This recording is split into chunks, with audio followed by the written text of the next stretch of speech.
Thank you. We're ready to go. All right, well, welcome everyone to LGBTQIA Intersectional Task Force. It's uh, strange times in Oregon for sure, but I'm really glad that we could get together. We have a good full agenda tonight, so I'm not going to make a whole lot of comments. We're going to talk about safe spaces, which was an idea that we sort of broached for the first time last week. And Lieutenant Aguilar has gathered a lot of material for us that we can kind of dive into and talk about. We'll talk further about the pronouns recommendation and kind of the next steps for getting that document, uh, get things added to it from other groups and getting it out to the boards and commissions, which I think is the most important thing. And then most importantly, we'll talk about the Trans Day of Remembrance in November, the virtual event, and do some planning around that. And many thanks to Byron for the draft poster. Very cool. So do we have any, well, we should introduce, see, I skip all around. We should introduce ourselves. And my name is Mike. My pronouns are they and them. And I'm the chair of the LGBTQIA intersectional group. And I don't know why I'm so weird tonight, but I'm just going to volley it to Tricarico. Thanks, Mike. I'm Tricarico. I'm a human rights commissioner and resident of Ward 2. My pronouns are they, them, and I will pass it to Byron. Well, howdy. My name is Byron, and I use he, him pronouns, and I am a sitting member of the LGBTQIA Intersectional Task Force. How about? Sorry. Yeah, go ahead. Okay, Debbie Aguilar, Lieutenant with Salem Police, and I am the police liaison between the police department and the Human Rights Commission.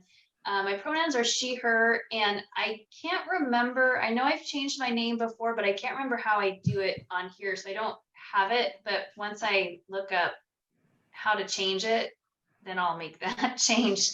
I'm not very tech savvy, so I know there's a way to do it, I just don't know how. Thank you, Debbie. Thanks. This is Gretchen Bennett, staff to the Human Rights Commission of the Mayor and City Manager's Office, and she, her pronouns. Excellent. Have we received any public comment, Gretchen? We have not. All right, and I do not believe we have quorum to approve our minutes, so we'll save the minutes for next time. And that would take us right into the Safe Spaces project. Lieutenant Aguilar, you've done some research into this that you've passed along to us. And for those of us who are not, super fast readers, we thought it might be helpful if you walked us through the materials that you sent. Yes, absolutely. So first of all, I know that Mike, you had mentioned in the last meeting about safe spaces. Had you known about the program, or what was your understanding of it? Because I know it from the Seattle Police Department perspective, but I didn't know if it was a broader program outside of that. I had worked on it in the context of college campuses. It's common for college campuses, and I think it kind of started in the 90s when I was in college, which was a really long time ago, that we would, what we did was made little stickers for faculty, and the faculty would put the stickers on their office windows, as a signal that I am a safe faculty member to come talk to. So it works very differently, obviously, on a college campus, but it occurred to me that here in Salem, there would be value in having something that was more community-wide. Okay, perfect. Because I actually hadn't heard of it until probably, Oh, I think it was when I very first took over Human Rights Commission. I saw something come out and I had reached out to Seattle, and then it was on me. I had let it drop, but I learned about this Safe Spaces program or Safe Place program that Seattle started. I think it was back in 2015, and it was originally designed around the LGBTQ community, and you see that reflected in their sticker as the rainbow sticker. And then they expanded that, I think it was about 2018, to really include any of the protected categories. So it covers everything that would be relevant to the Human Rights Commission. The program, so first of all, I'll say that I'll present the program. Do not feel like you have to, I think there's a lot of value in it, but don't feel like you have to run with it. If you decide that there's maybe something else that you feel would be more valuable that you guys could do, or the group can do, then that's not a problem. The way that Seattle PD designed it is that it's a program that's really meant to build that bridge between a police department and the communities under the protected classes. So it's meant to start those conversations. It's meant to start those dialogues and get the police department kind of out of the police department and into businesses to talk about bias crimes, hate crimes, how we report bias and hate crimes, to encourage those crimes to be reported to us, to be investigated and tracked. And then the piece that I like is that I think here we can kind of move it beyond really what they're doing in Seattle, which is it's a police department led program where the police department takes primary, the police department runs with it. It's not designed to create a safe place program and then pass it off to a community agency to run. But here I think we have the opportunity to have it as a police department in collaboration with the Human Rights Commission or in collaboration with this task force, so that it's kind of a combined effort. And like I said, I think that the police department is very much in favor of this program and is very supportive of it. So as far as there's some minor costs associated with purchasing stickers, which we would cover, I would help, I would manage the program. I think that would be probably, I think I can manage the workload. So really the human rights portion or your task force portion should be just kind of helping some of that management with ideas and going out and talking to businesses. But in essence, what this program does is it targets schools, but also local businesses, and encourages the police department to go out and make in-person contact with those businesses and talk about the importance of providing a safe place and a voice for people who are victims of crimes. So they includes all crimes, but specifically for crimes associated with bias or hate.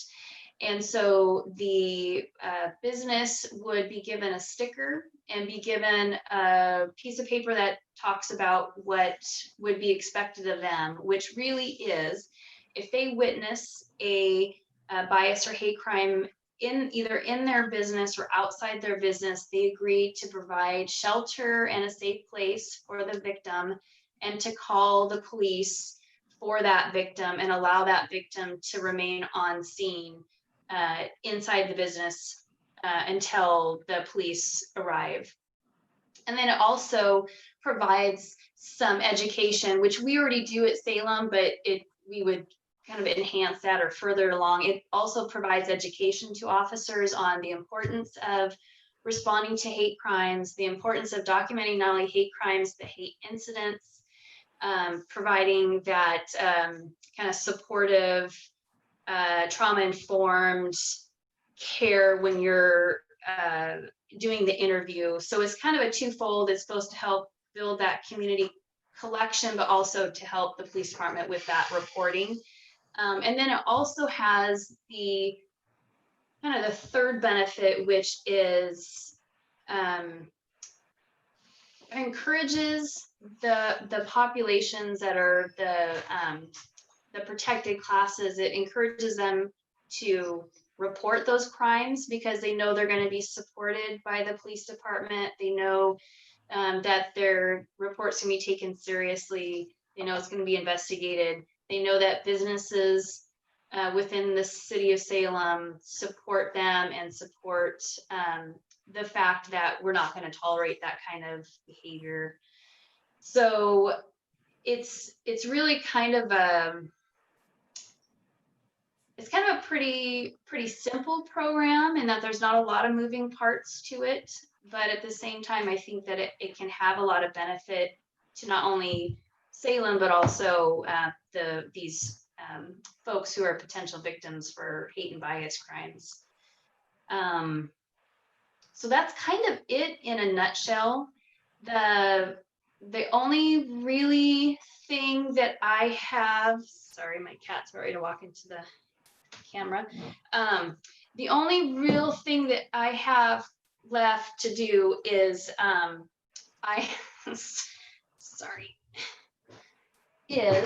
I have the training bulletin for the officers done. I really have all the information I need in order to get a program started, other than what they say is that there needs to be some kind of website that allows the businesses to sign up and register and acknowledge that, yes, they agree to follow the rules, which are, just call the police and provide that safe space.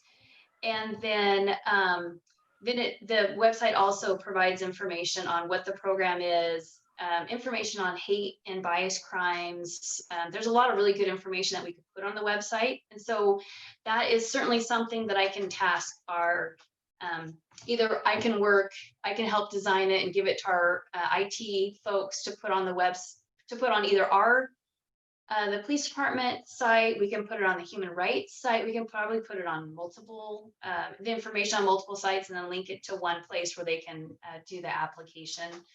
So that would be really the only piece left to get this thing started, would be to get that website going, and then just ordering the stickers, which I'm sure we can find. The folks in Seattle said that they would either give us the name of where they get them up there or someplace down here, and they're $3 a sticker, so it's not a heavy lift. That I definitely have it in my budget to get that started, if that would be something that we would want to do. And then, like I said, the other piece would be the partnering with either this committee or the Human Rights Commission. So I would envision, when we go out and we start talking to businesses, it would be a collaboration, like a commissioner to me going out and kind of selling the program and explaining what it is and what the benefits are and what their requirements are. And then just doing, like I said, advertising, having pamphlets when your group or a human rights group are at an event, having that pamphlet out, so to get that education out. So that is it. I think that covered everything. I think that's it in a nutshell. Thank you, Lieutenant Aguilar. It was really helpful to hear kind of your description of the program and that they have up in Seattle. And it kind of helped me put into context the flyers and things that you had sent. At first blush, I don't know that the way that Seattle has done the program necessarily kind of meets sort of the need that I was sort of envisioning when I first started talking about it, because it is so focused on the crime aspect of discrimination, and because it's really so centered around the police, which are a huge part of the response and an important but I wondered, when I was sort of first batting around the idea, it occurred to me that as a queer person, I'm often less concerned these days, although I still have concerns about violence and those kinds of things happening, but almost less concerned though about whether I can figure out how to report a hate crime,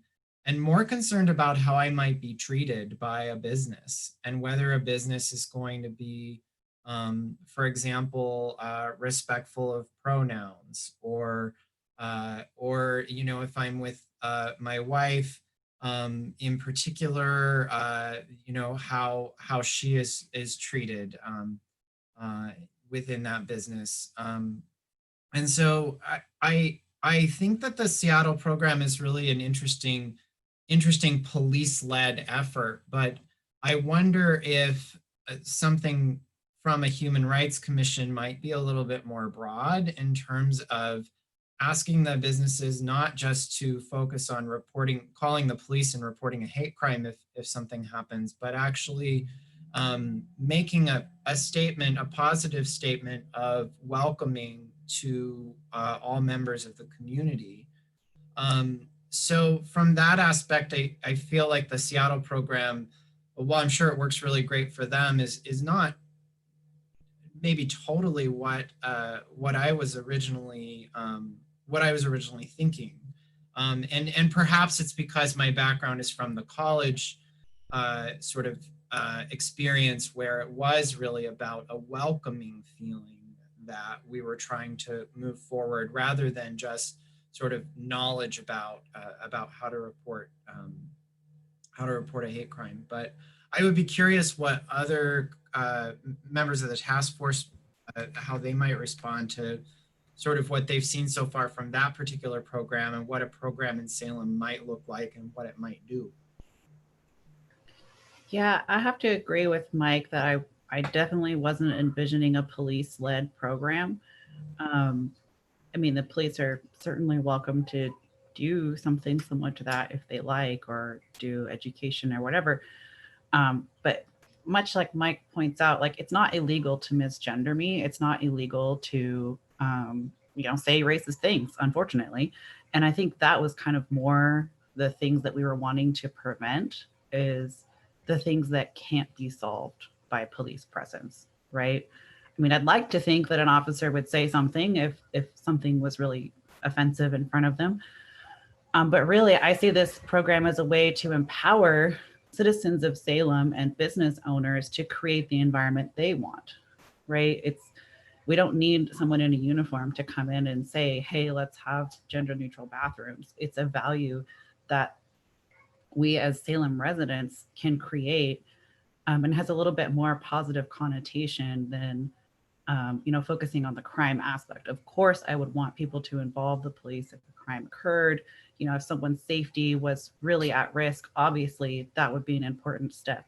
But that's not really what I imagined this being. I imagined it being more creating that environment, and creating that expectation of, this is the kind of behavior we want from our citizens, from our business owners, from people visiting Salem. This is the kind of example that we want to make in our city. And unfortunately, many of the groups that we're trying to protect have been historically and continue to be targeted and mistreated by police. And I think it would send the wrong impression to have the police leading that initiative. So I'm all for the program. I'm not interested in having it be police-led.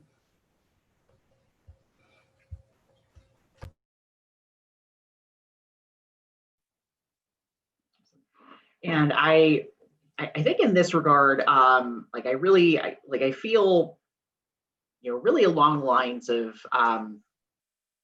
Tricarico and Mike on this issue. This is a program I appreciate, and I admire the Salem Police Department's pursuit of this program. But in considering some of the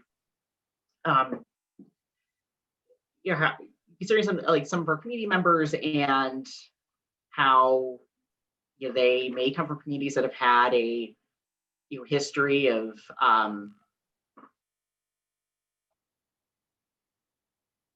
concerning interactions with policing as a whole in our country and in our city. I suppose I would really caution this initiative to find means of connecting with human members that maybe don't necessarily require a prosecutive component in answering bias or addressing bias. So I'm wondering, what other components of this initiative can we really encourage moving forward? I started to think about whether or not there's a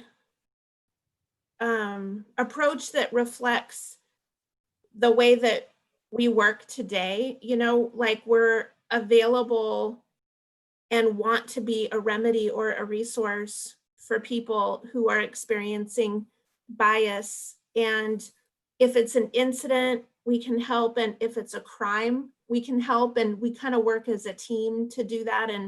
And sometimes you all might help as members of the commission, and sometimes I might help as a staff person of the mayor's office, and sometimes Lieutenant Aguilar or other members of Salem Police Department would help if it's criminal in nature, or if the incident is reported there and they're working it.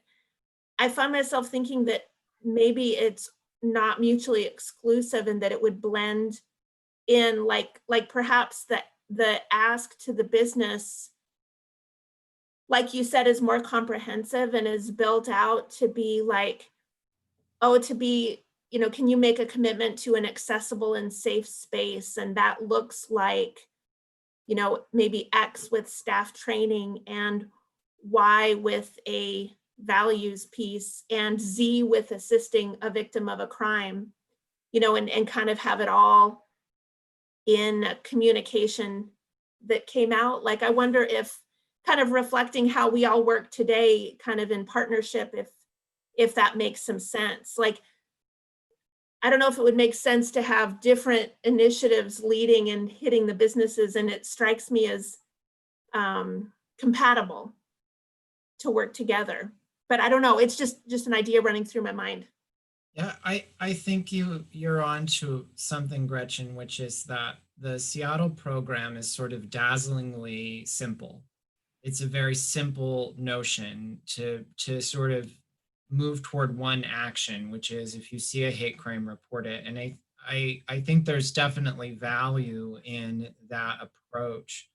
But I like the idea of something much more complex, because in order to both reach the communities that we want to reach in our city, as well as reflect kind of a more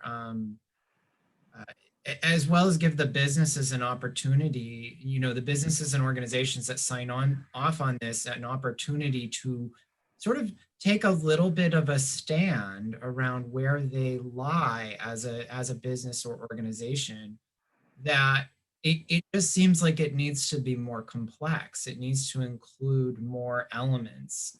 So reporting hate crimes is an element, and giving those businesses education about how to report is an element. But the sort of the broad strokes of the program, in my view, really should be around building an inclusive culture and inclusive environments within the city.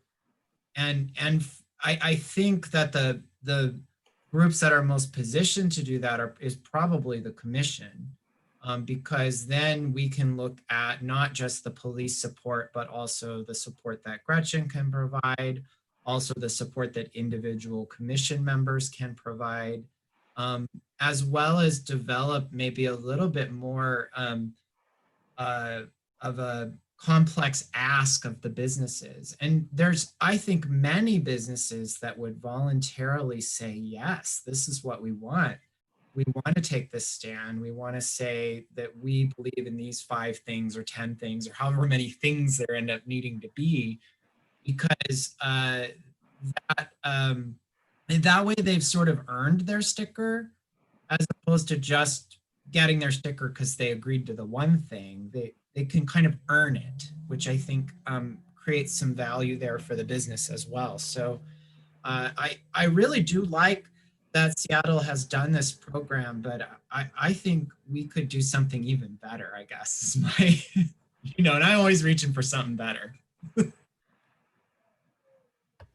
I agree, Mike. Yeah, and I agree as well. And part of my thinking is, with partnering with the SPD and with other city departments, part of me, wonders if, perhaps we want this initiative to have more of a restorative justice angle to it. Whether like through working with officers and working with community members, we're, and with the commission, we organize this initiative in a way where we're really encouraging conversation between victims of hate crimes, other community members, perhaps those who have behaved in discriminatory ways, and maybe serve as opposed to really being more of a reactive means in addressing hate in our communities. Really, my hope would be for something that would also help build more of a responsive and forward-thinking culture.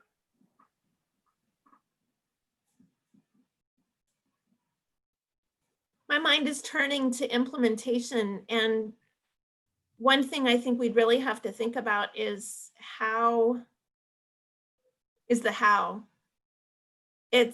I think that one thing that comes with that is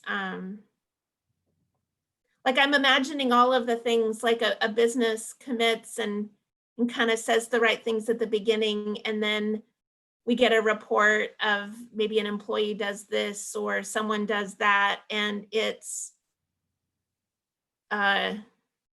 maybe not clear, or it's up to interpretation. And there's decision points of when and whether to kind of continue to partner or pull a sticker. And do we run into integrity challenges if someone is experiencing it this way and someone is experiencing that way, or conflicts between the identity groups that can emerge sometimes, and how we play that out. Like, I'm thinking I have a lot of questions about the how that we'd probably want to walk through as part of the planning process, so that we know how to navigate those.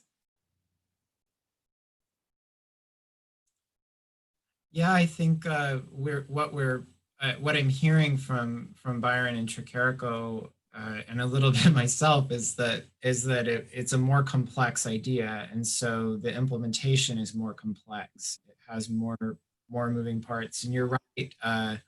There's more risk. The more complex you go, you carry more risk of exactly what you said, that a business doesn't live up to their responsibilities, or that an individual experiences something that appears to be in conflict with the program.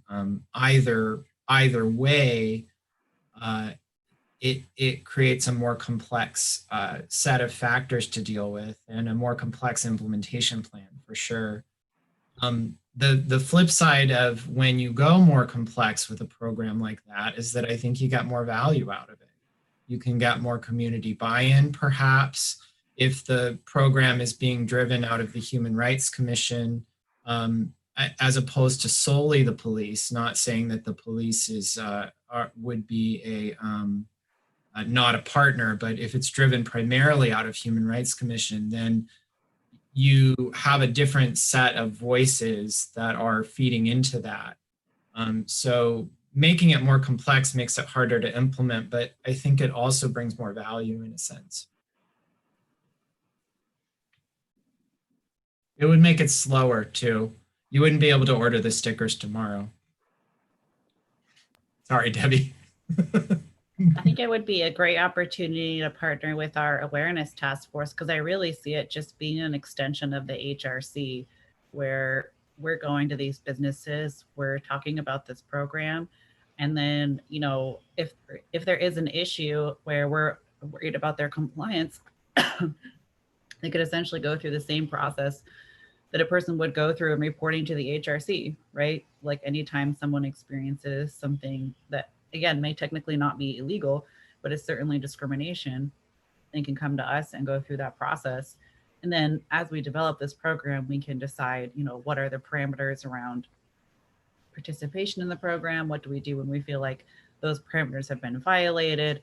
You know, how do we assess that? I really loved Byron's mention of restorative justice. You know, if an employee did say something really disparaging, what would be our expectations around repairing that relationship that employee has with the business, the community member, or whoever was upset by their comments, right?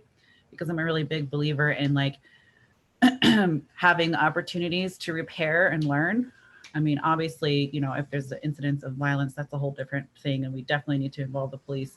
You know, but if someone just makes a comment and they're generally ignorant, like what's our role in helping them understand why that comment is not okay and how it affects other people? Because a lot of people just need to learn, and have that willingness to learn. And I don't believe in, you know, tar and feathering someone. I believe in giving them the opportunity to do better.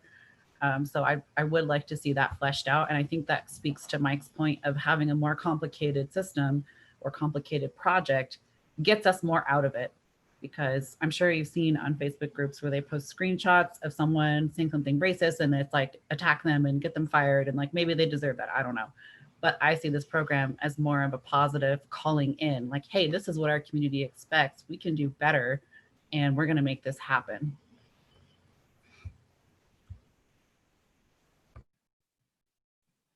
Yeah, I had a reaction while you were talking, Chikerico, because I think that's right.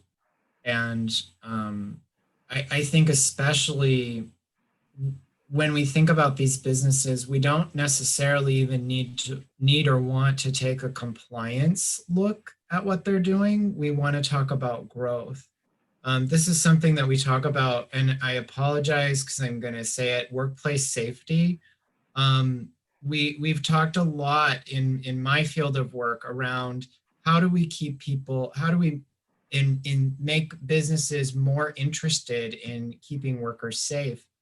And it turns out that compliance is just the bare minimum of what a business can do to keep its workers safe. And there's a lot more. There's a lot more that businesses can engage in. And when we think about a safe places or a safe spaces project, I think what if a business were to opt in and choose to be a member of this, that if there was a complaint, it gives you that really great opportunity to say, hey, do you remember you opted in to these set of criteria for your business? And we have a report that this happened. And what we'd love to do with you now is hear your perspective on what happened and try to figure out what we can do, to Tricarico's point, to repair the situation, to restore harmony, and to hopefully seed growth for everyone who was involved. So I do like that. That was, I apologize again for talking about workplace safety. I can't get it off my brain even at night. No, that's a really good point, Mike. You know, I work with OSHA, and that's really their approach too, is we don't want to go into an employer and just slap a fine on them at OSHA.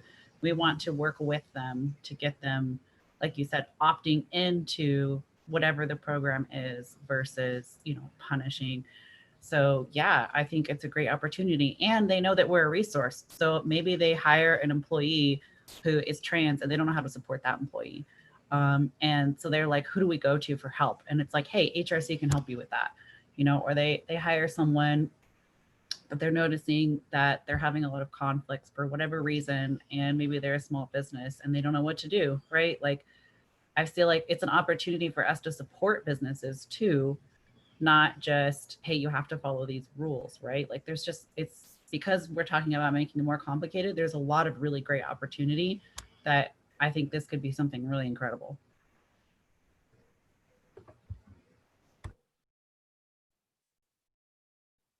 I'm a little bit mindful of our time because this was only our first topic, but Lieutenant Aguilar, we've spoken a lot, and I wanted to see if there was any final comment you wanted to offer, knowing that we probably should only spend a couple more minutes on this. Sure, yeah, absolutely. No, I hear everything that the group has said, and certainly appreciate the comments. I think that the police department, we want to have a part in this because there has been that history of tension between the police and different groups. And so I think that having the police part of that conversation can help move us forward. And that's certainly where we want to be at. So whether you develop your own program or whatever happens, if you would consider allowing us to be partners with you, we would definitely be on board and help out any way we can to make it a successful program. So, and I appreciate you letting me join and chat. Thank you, and thanks so much for gathering that information. It was really exciting to hear that Seattle was so enthusiastic about sharing it with us as well. Yes. Really, really great to hear. So thank you. Very much, very much. Do you want me to stay, or do you see what would you like me to do? It's up to you, Mike. We're going to talk about other issues, and you're always welcome here, Lieutenant Aguilar. So, but if you've got other things in your world, you can sign off, and we won't take offense. I blocked off the hour, so if you don't mind, I'll just mute and listen. Excellent. I need to pull up my agenda again. One moment.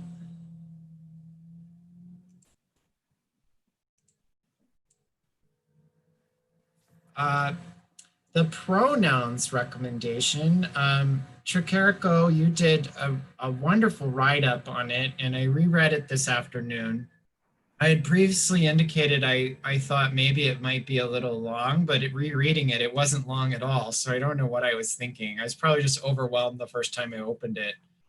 I like it, and I wonder what the next step is for it. I think we probably want to, we talked about other intersectional groups such as deaf and hard of hearing in particular, putting some input into the document so it would be sort of more of an overall meeting guide. But did anybody have any additional comments on Tricarico's document, or should we just advance it to kind of the next stage? I have no additional comments. That was super good.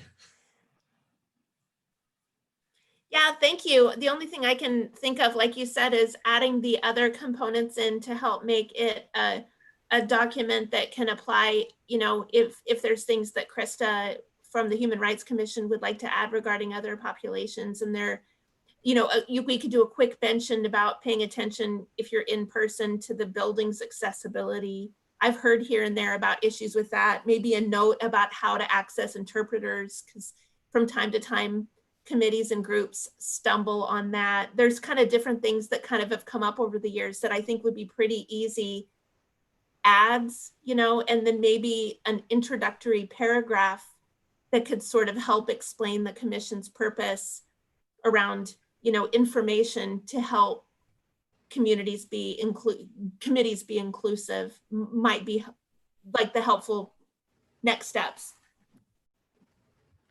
Yeah, I was just thinking we might want to mention for the purpose, and I'm like totally a bad example of this, for the purpose of virtual meetings, having good lighting for folks who might be vision impaired or low vision. It can be kind of hard to follow, you know, who's speaking and what without that good visual, which again, I'm a really bad example of this because I only have my laptop lighting up my face. And backgrounds, you know, just like some general practices for keeping it accessible. I love the idea about including notes about the building's accessibility. You know, when we're sending out public notices, we should definitely make a note of like, here's how to get to this door without stairs or something like that. And I would definitely love to hear Krista's input as far as Zoom meetings. I tried to put something in about taking turns and reintroducing yourself, because I know that really helps with the interpreters, but it also helps in live meetings too. You know, if English isn't your first language, it can be hard to keep track when people are talking over each other, as well as if you have a cognitive disability or auditory processing disorder, it can be really challenging to follow. So I definitely want to include that. And I'm also making a note of adding like some kind of little introduction about the purpose of the document. So I can throw those in and email that to Gretchen. And then if everybody's cool with it, we can take it to the full commission for additional input and edits. I love Thank that. you. And again, just a reminder, and just like you did in the initial document, we're writing, I think, for a very varied audience. I think there's people who live and breathe in this world, and there's people who are really new to thinking about it. And so the more we can be accessible to our audience by that paragraph kind of helping to connect people in, like you said, regardless of where they're at, that's I think that'll be helpful for it. Yeah, thank you, Gretchen. I'll make a note of that. So Chakerico has agreed to take it and run with it. And again, looking at our time, just thinking, if there's no other comments on it, perhaps we could just leave it there. The unsheltered services survey, I know, will be another brief update, and then we can kind of talk about the meat of the Transgender Day of Remembrance, which is a pretty important topic for us to get to. So Gretchen, do you have an update on the unsheltered services? I do, thank you.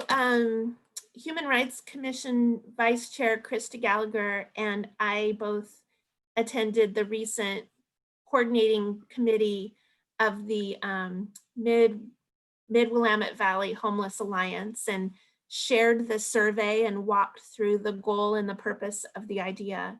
And there was no objection or any sort of lack of interest or anything regarding participation. And so I think folks seemed open to being able to complete the survey document. Later, I did receive a couple of inquiries about how the information would be used, recognizing that it's a lot of questions and that people are really busy. I think it would be helpful to try to articulate in a more precise way what the opportunities might be for using the information. So I paused on turning around and distributing the survey to try to think about those good questions a little bit. And I don't know that I have a good answer yet. I was imagining an introductory paragraph that kind of speaks to it a little more precisely. What I had said that it helps the Human Rights Commission in formulating recommendations about low barrier shelters and other needs in the community. It helps the commission understand the existing picture as commissioners and staff work with community members who are experiencing barriers. So it helps us, again, understand the status quo as we work with individuals, and then it also helps with formulating recommendations around gaps and needs. But if anyone has suggestions to me in building that out more precisely, I would welcome that. And then, I think it's just time to release the survey. I just kind of paused and didn't when I got that feedback. Wow, Gretchen, I think those 3 notes are spot on about the purposes of it. A fourth purpose that I can think of just off the top of my head, because I'm trying to think from the surveys or from the shelter's perspective, what value is in it for them. And I think for them, it can help us identify opportunities to better support shelters with education and information from our communities that might help them be, sort of better stewards of their various, their own missions. So that occurs to me, but I thought your 3 points are right on, and that I think you have a paragraph in there.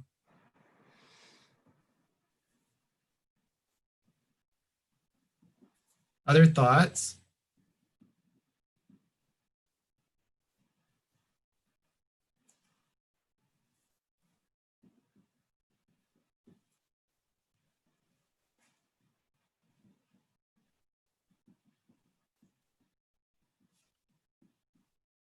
Well, hearing none, do you feel like you have enough to move forward, Gretchen? Yeah, I think I do. Thank you. Yeah, great. Well, let's talk about Trans Day of Remembrance in our last 11 minutes. Byron has put together a nice flyer for us. I really liked it.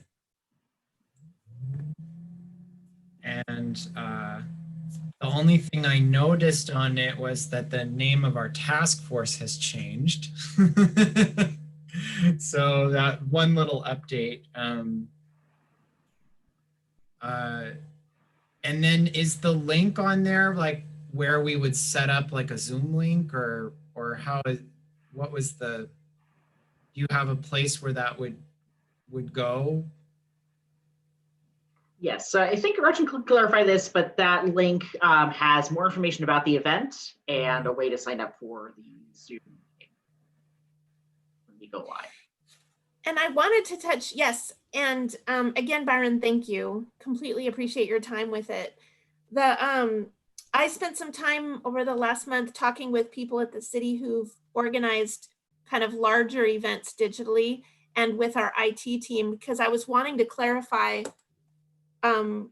whether we'd want to publicize the Zoom link itself. The past guidance has been to not do that, out of concern for, how did they put it, like spamming, you know, and those kinds of issues. And I wanted to kind of clarify if that was necessary, because it's certainly more streamlined to be able to just immediately share the Zoom link.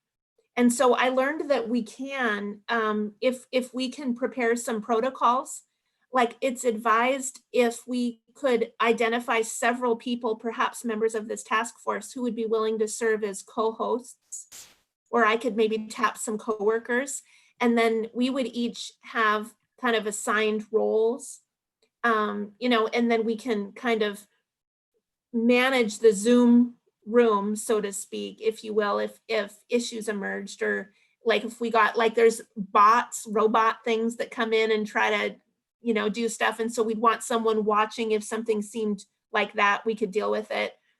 The other kind of primary question about whether to do Zoom versus YouTube, you know, because there's basically, I'm sorry, I'll back up. There's two choices. One idea is just to advertise the Zoom link and everybody can come into Zoom. We can have up to 300 people participate on a Zoom platform.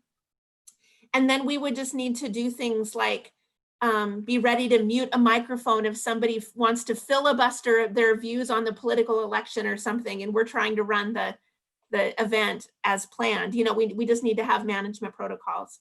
The other idea is it depends on your agenda and the objectives for the agenda. If your goal is to have people listen and then be able to, for example, hold up and display a candle, the YouTube functionality might meet that need because it's broadcast live and people can watch there and elect to show a candle there.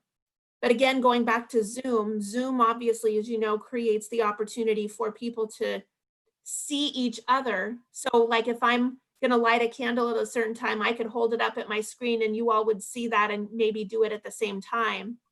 And we could allow people's microphones to be on for, you know, we could manage chat, we could manage discussion if we lay out protocols and assign some roles for some co-hosts. So I was thinking it would be helpful to confirm the type of meeting participant we would have and then confirm the agenda. And then that would help us select which platform, if that makes any sense. So like, first of all, the meeting type, the type of person, it seems like we would have people who are speakers.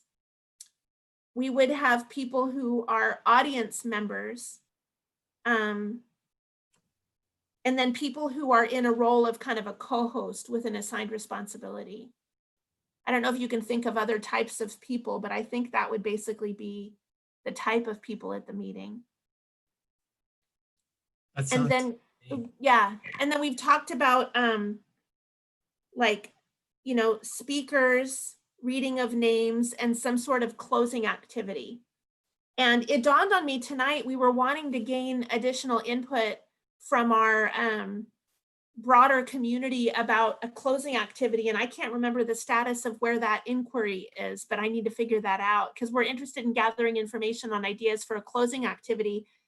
The speakers are perhaps kind of, you know, like that's not interactive. A person can speak and not invoke discussion or questions necessarily. So I think there's a discussion to be had about how interactive we want the event to be. Oh, and just while I've still got the microphone, Alexandra recommended putting an end time on the flyer. She thought that might help people who kind of plan ahead their evenings. And so she recommended, for example, is it 7 to 8 or 7 to 8:30, and making a decision and putting that down would be good on the flyer in her view. Do you recall how long it took in previous years? Was it an hour or an hour and a half? Because it does take a long time to read the names, which is very sad, but also true. I have about an hour in my memory, but I can go look and see if I have notes. And I don't know if others remember differently. From my past experiences, an hour seems about right, but I believe in years past we've been fairly flexible with our timing.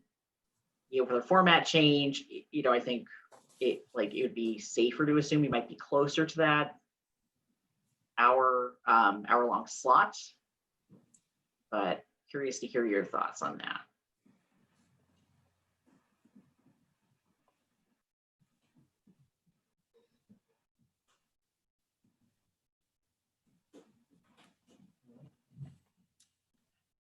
Yeah, it does seem like maybe, you know, 5-10 minutes of intro, and then it was maybe 45 minutes of names when you really read them out. It seems like an hour would probably work. I imagine it might depend on the closing activities selected. If you wanted to transition into some sort of discussion or Q&A, and we think through the management of that, that's one time slot. If you wanted to close with maybe inviting everyone to hear a poem or a quotation or a reading, that's more of a thing we can predict the length of time on. Yeah, I guess it would depend on that closing activity probably for this year. What do you all think about a closing activity? Like what would kind of, I know that when we were in person, that the reason that a closing activity seemed like a good idea was that nobody knew quite what to do when we disbanded. With an online event, you know, most likely people just sign off. But given the nature of the event being quite somber, I wonder if a closing reading or something of that sort would leave people with a little more of a sense of closure on the evening. Certainly none of us are going to feel closure on the horrible issue of trans violence, but closure on the evening might help people settle back into their day-to-day lives.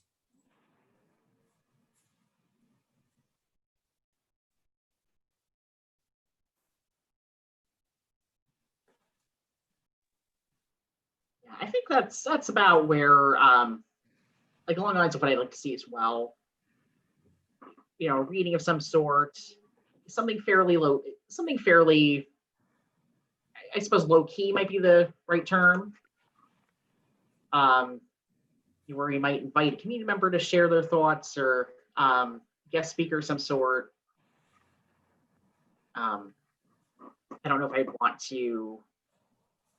I think my concern with something a bit more on, you know, a higher scale would be You considering any like technical challenges and facilitating or time constraints. But I think I like the general direction of reading or closing remarks. Yeah, sometimes with an online event, a more controlled approach is helpful because it just kind of guides where it needs to go. I'm aware that we only have 1 minute left. Oh, I And- probably need to open up that other one for the other 30. Our next meeting is at 7. And so knowing that, I think we all feel good about the flyer, and it sounds like we feel good about a 1 hour. And we have more discussion we need to have about the event itself. Thankfully, it's later in November, but I wonder if we ought to have try to squeeze in 2 LGBTQ meetings somehow. Maybe one in our normal one in October, or one in early November, or maybe 2 in October would probably be good. And one of them just focused on this event. Knowing that we need to close this and go to our next task force, I think we should probably skip member remarks. Terribly sorry I wasn't watching the time as we got to the end. That's okay. I actually won't be able to attend the next one. So I'll look forward to Gretchen's update, and I'm definitely here for doing some more planning meetings around Trans Day of Remembrance. Just let me know. All right. Well, we'll communicate online then and get another meeting scheduled. So thank you, everyone. Thank you. Thank you. Thanks. You.